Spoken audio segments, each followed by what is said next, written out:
Another lecture on computer networking. In this lecture I will discuss about some aspect of wireless networking. First of all, I will discuss about wireless networking medium, security in the wireless environment, wireless standard, and last but not the least is wireless topology. So let's discuss them one by one. Wireless networking medium. A wireless network is an alternative method for connecting lanes. Other method is wired one. We have two types of connection method. One is wired one is wireless. Wired mean we have media is guided. Wireless mean that we have unguided media. Unguided media. In wireless, no need to run any cables and you can easily move computers, so there is mobility. What we have the advantage in wireless, that we have the freedom of mobility. Wireless network use radio frequency. Wireless signals are electromagnetic waves that travel through the air. What are the wireless signals? That are electromagnetic waves that travel through the air. So we do need any physical medium. No physical medium is necessary for wireless signal, making them a very versatile way to build a network. So it's a challenging way as well how to build a network, because there is no physical medium necessary for wireless signal. A common application of wireless data communication is for mobile user. Mobile user can benefit from wireless data communication. Some of these mobile users include commuter, airplane, satellite, remote space probes, space shuttles, and space stations. The limited range of the radio signal restricts the use of wireless network, but there is one disadvantage, that the radio signal restricts the use of wireless signal, that is the range, because we have limited range. How wireless network works? There are two main communication devices called transmitter and receiver. In wireless network we have two main communication devices. One is transmitter, the other is receiver. The source interacts with the transmitter that convert data to electromagnetic waves that are then received by the receiver. First of all, the source interacts with the transmitter that convert data to electromagnetic waves. Then these waves are received by the receiver. The receiver then converts these electromagnetic waves back into data for the destination. When they reach destination, they are converting back into data. These electromagnetic waves are converting back into data. For two-way communication, each device requires a transmitter and receiver. Many network devices manufacturer build the transmitter and receiver into a single unit called a transceiver or wireless network card. All devices in wireless LAN must have the appropriate wireless network card installed. You must have heard the name Network Interface Card, NIC. In order to communicate these devices, it must have installed NIC. The two most common wireless technology used for networking are infrared and radio frequency. Now there are two main technology which is used in wireless environment. That is infrared. One is infrared, we can use infrared, and the other is radio frequency. Now first discuss about infrared. Infrared technology has its weakness. Workstation and digital devices must be in the line of sight of transmitter to operate.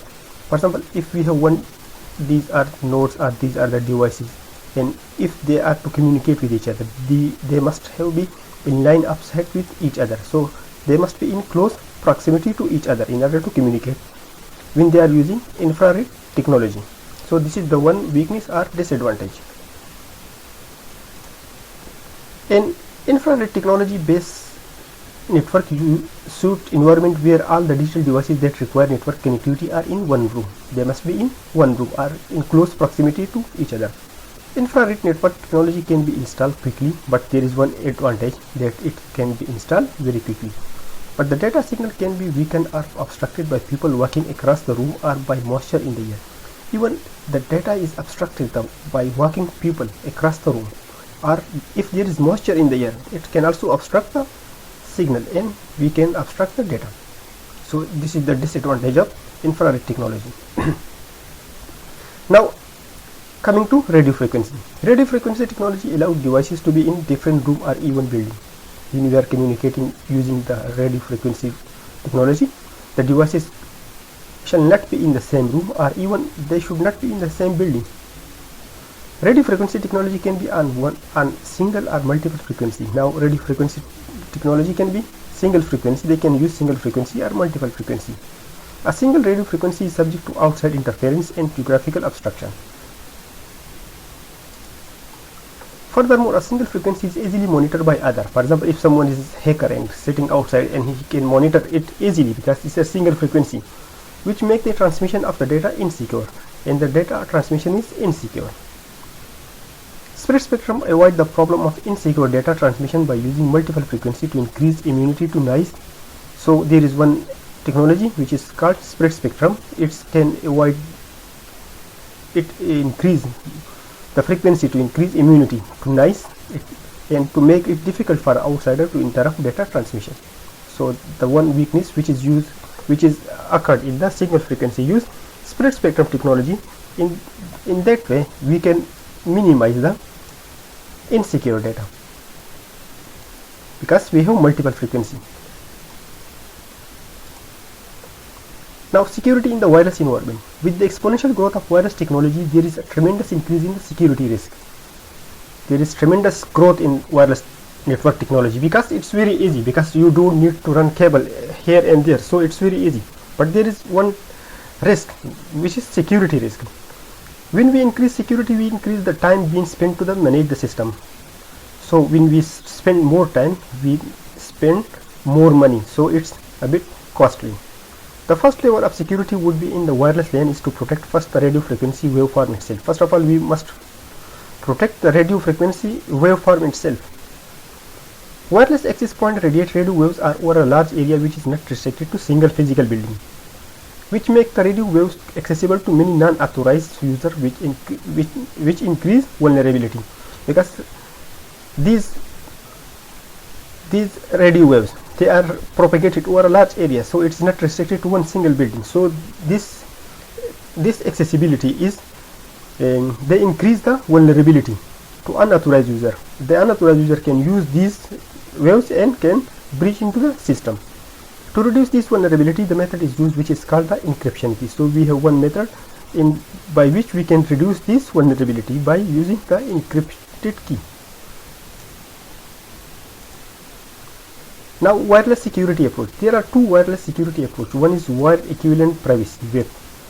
This is the old one. Now it is not used too much because it has some problem. The other is IEEE 802.1x or Extensible Authentication Protocol EAP. Now discuss them one by one. WEP, wireless wire equivalent privacy. WEP is the first step in addressing customer security concern. WEP is a security mechanism defined within the 802.11 standard. We have 802.11 standard which is defined by IEEE, Institute of Electrical and Electronic Engineer. They have one standard. They call it 802.11. You might be wonder why it is called 802. So I think that started in 80 and in the month of February. So they call it 82. So February 80. So 802. 802.11. There are many standards. 802.11 A, B, C, D, E, like it goes on. The IEEE 802.11b require 40-bit encryption key. Now there is one standard. IEEE 802.11b require 40-bit encryption key. The longer the encryption key, the more it's difficult to breach the system or to hack into this system. Many vendors such as Cisco support optional 128-bit standard. For example, if it is 40-bit encryption key, this is, for example, it has less indentation. This is 40. When you use 120, it has more indentation, so it's very difficult to break. For example, this is 128. This is just, I am giving you simple example.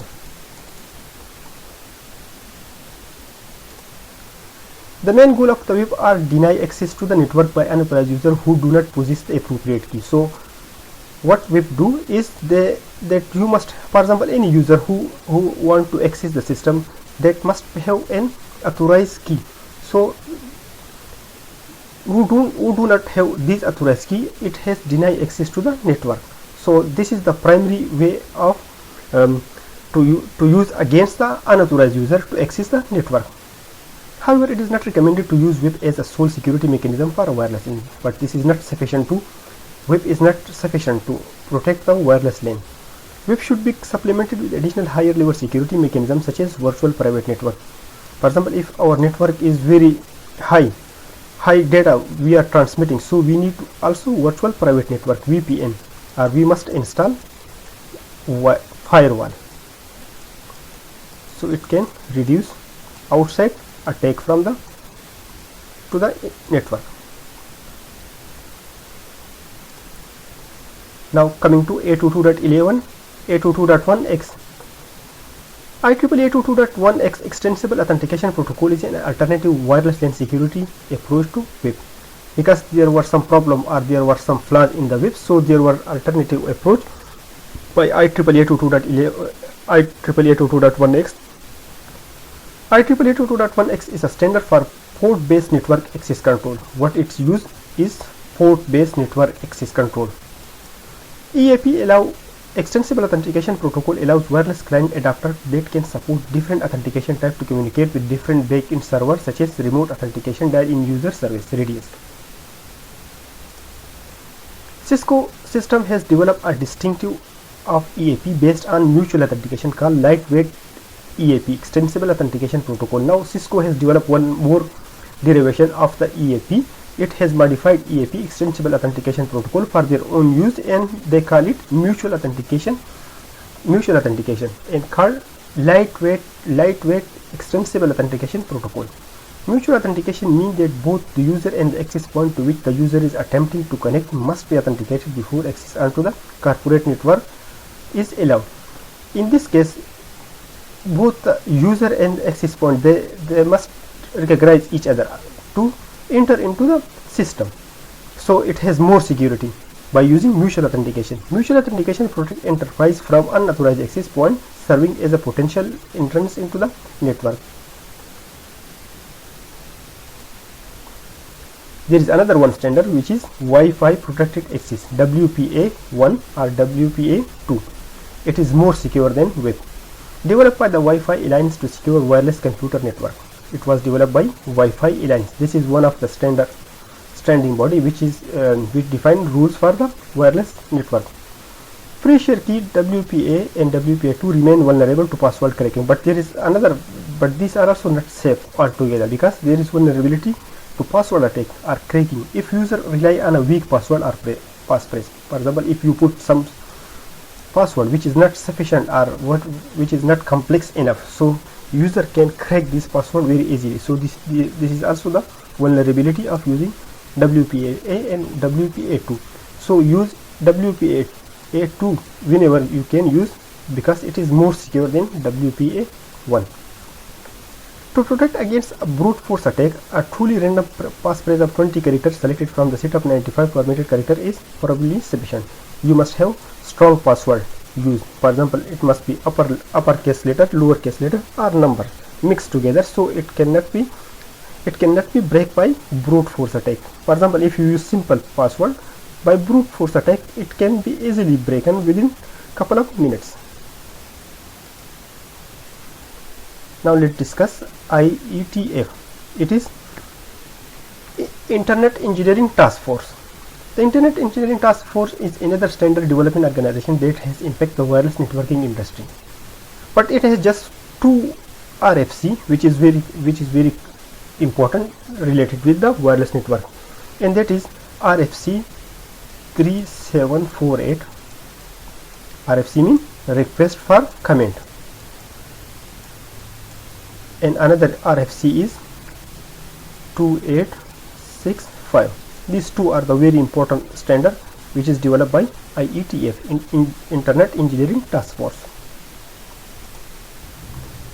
Come to Wi-Fi Alliance. The Wi-Fi Alliance is a certification organization that provides testing and interoperability analysis for wireless industry.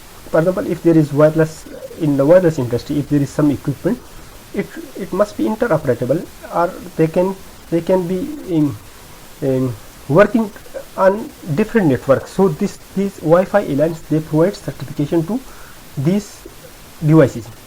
While the FCC make the rules and IEEE determine how to live within those rules, the Wi-Fi alliance ensure that devices are compatible. What the Wi-Fi alliance is concerned with, that devices are compatible with the IEEE way of implementing wireless LAN technology. Whatever is implementing or whatever the IEEE rules say, it must be compatible with the in order to communicate in wireless LAN technology.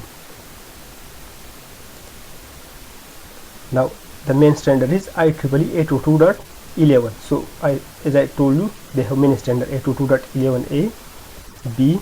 I will discuss here a, b, g, and n, because these are the main one. You might have see that in Wi-Fi device, you might have seen that it is Wi-Fi compatible with a, sometimes b, g, or n. So this is our standard. This means that this Wi-Fi device is compatible with this standard, which is defined by IEEE. So let's discuss IEEE 802.11a. First one uses orthogonal frequency division multiplexing instead of DSSS. Let me tell you that IEEE 802.11, the first and the primitive one, it is not used anymore because it is very outdated, and it just has the data rate of 1 megabit per second or maximum 2 megabit per second. So IEEE 802.11a is the modification of IEEE 802.11. So it used orthogonal frequency division multiplexing, OFDM, instead of DSSS, which is much improved than DSSS or OFDM. Provide data rate up to 54 megabit per second. Data rate is 54 megabits per second. Uses the 5 gigahertz uniband. Now there is a band which we call uniband. This is also called uniband. This is unlicensed band, which usually pronounce uni. Unlicensed national information infrastructure. Uni mean unlicensed national information infrastructure band, which is free. So whenever you use this band, you can use it freely. You don't need to obtain a license for using this band. It's not compatible with physical that uses the 2.4 gigahertz ISM band. There is another band, ISM band, which is called industrial, scientific, medical, such as DSSS and HR, high rate dynamic spread spectrum. Coming to 802.11b, uses a high data rate sequence spread spectrum. It uses high rate data spread spectrum instead of the original DSSS, so it's more improved. Provide data rate up to 11 megabit per second. In this standard, data rate is up to 11 megabit per second. Uses the 2.4 gigahertz ISM band. This is uses 2.4 gigahertz ISM band, industrial, scientific, medical band, which is free. Backward compatible with DSSS. It is also backward compatible with DSSS. IEEE 802.11g support DSSS and HRDSSS and adopt OFDM modulation to 2.4 GHz band. Provide data rate up to 54 megabit per second. Not compatible with the 5 GHz OFDM physical due to the use of 2.4 GHz band. It is not compatible with 5 GHz range. Let's go to the final one, IEEE 802.11n. Wrong here. Define modification to the IEEE 802.11 physical and media access control layer. Maximum throughput of at least 100 megabit per second. So which is much improved. Data rate is much improved, 100 megabit per second. This is currently being accomplished with the use of MIMO. Now this is accomplished with another technology which we call MIMO, multiple input, multiple output, in conjunction with OFDM technology and another improved technology which is called OFDM technology. So it is much more improved, IEEE 802.11n. Now coming to another very important topic, general wireless topology. So first of all, what is topology? Schematic representation of node or devices which you will connect wirelessly is called wireless topology. If you are connected them wirelessly, so it will be called wireless topology. We can build wireless topology in a number of ways. Some of them are as follows. For example, wireless PAN, wireless LAN, wireless MAN, and wireless WAN.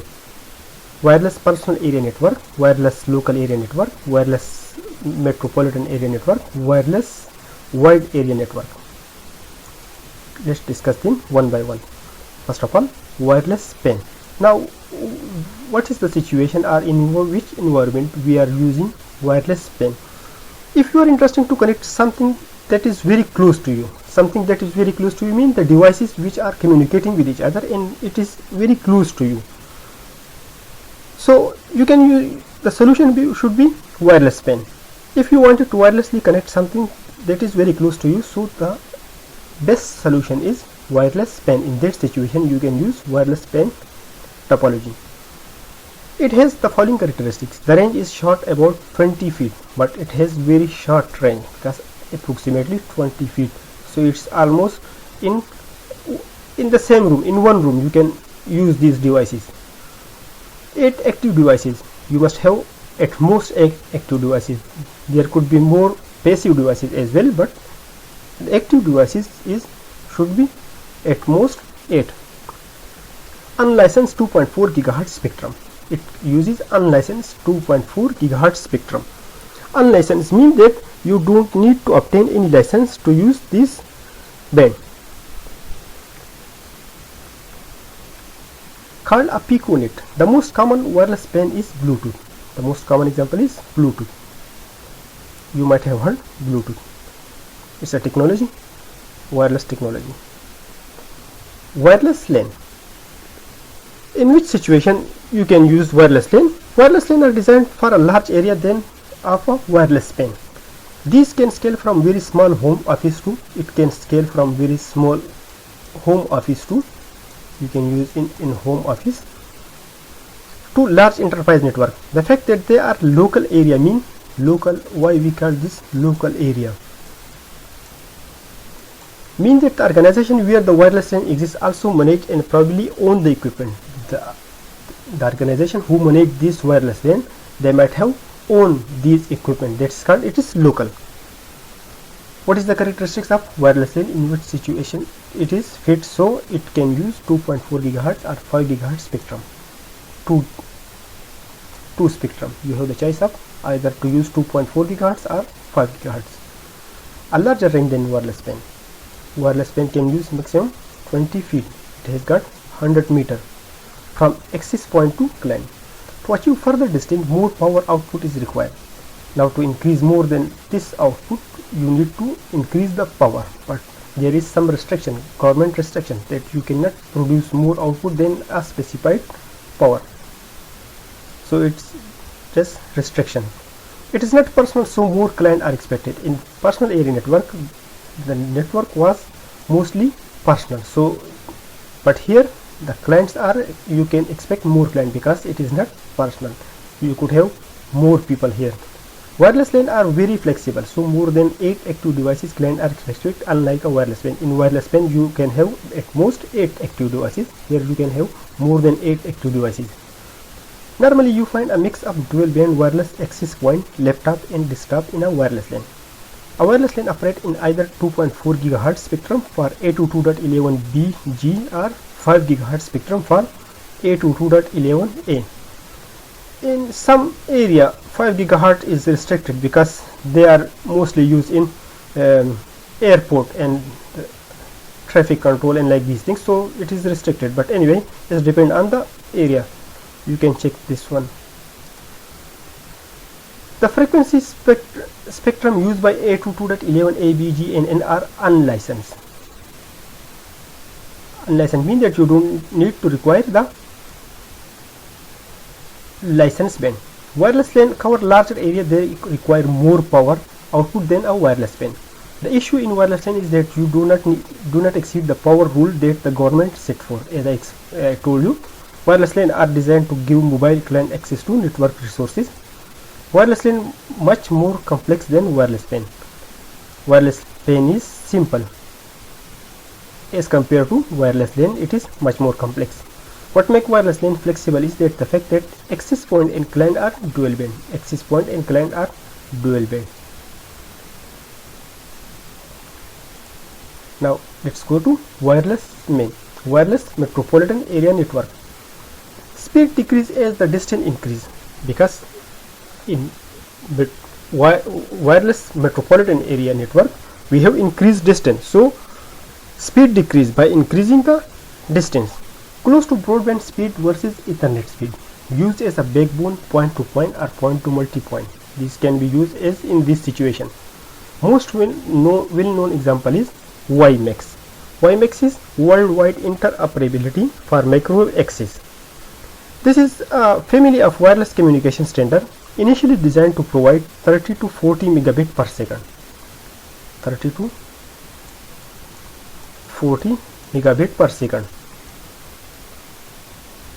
With the 211 update providing up to 1 gigabit per second is fixed station. In fixed station you can use until 1 gigabit per second, so much more improved.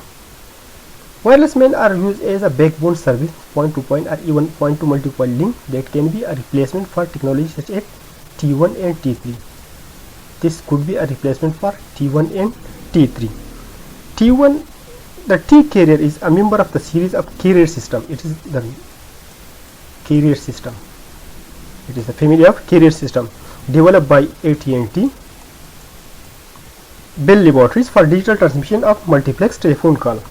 Now we have multiple standard. For example, T1, it can maximum data rate is 1.54 megabit per second. T2 can have 6.312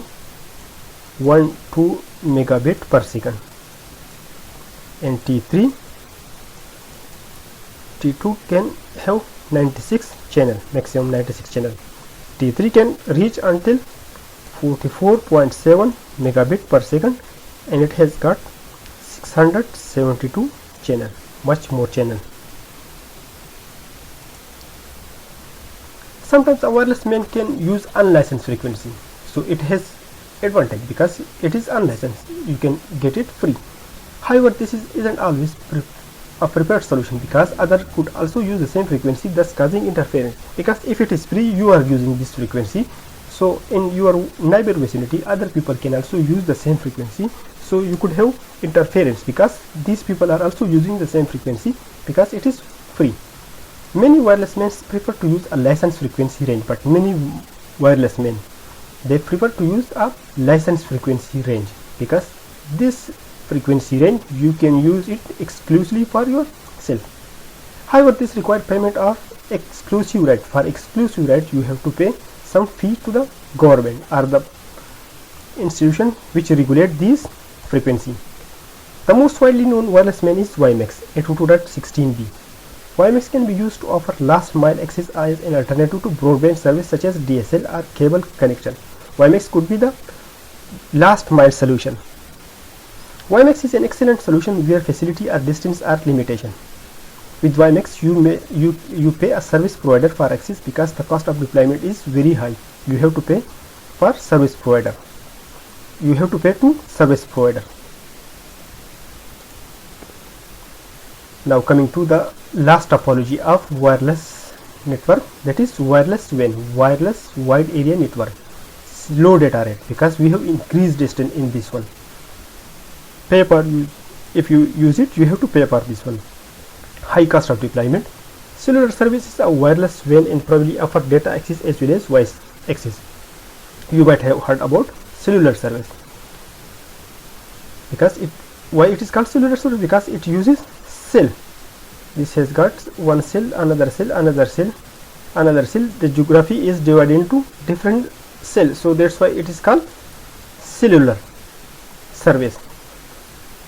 The data rate are probably around 115 kilobit per second, although some provider offer high data rate. Data rate could be 115 kilobit per second. The most widely deployed wireless WAN technology are global system for mobile communication, GSM. Now let me explain that GSM is a standard developed by European Telecommunication Standard Institute, IEEE. IEEE developed this GSM technology, European Telecommunication Standard Institute. For second generation, and they call it 2G. In some countries it is also called 2.5G. Later they introduced SMS services and data also, so 2.5G. First deployed in Finland in July 1991. GSM was first deployed in Finland in 1991. As of 2014, it has become the default global standard for mobile communication with over 90% market share. Now, in 2014, the market share of using GSM was 90%. However, this will decrease very dramatically because it will be replaced eventually by LTE, long-term evolution, which is 4G standard. In some country it is already been deployed. The most widely deployed wireless WAN technology are global system for mobile communication GSM and code division multiple access CDMA. CDMA implies spread spectrum. What technology it is used? Spread spectrum.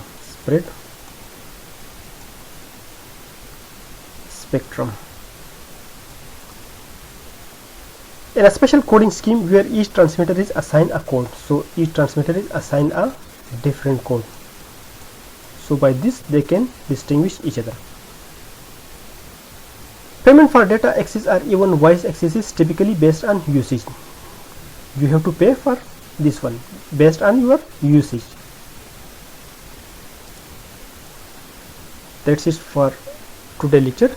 See you in the next lecture.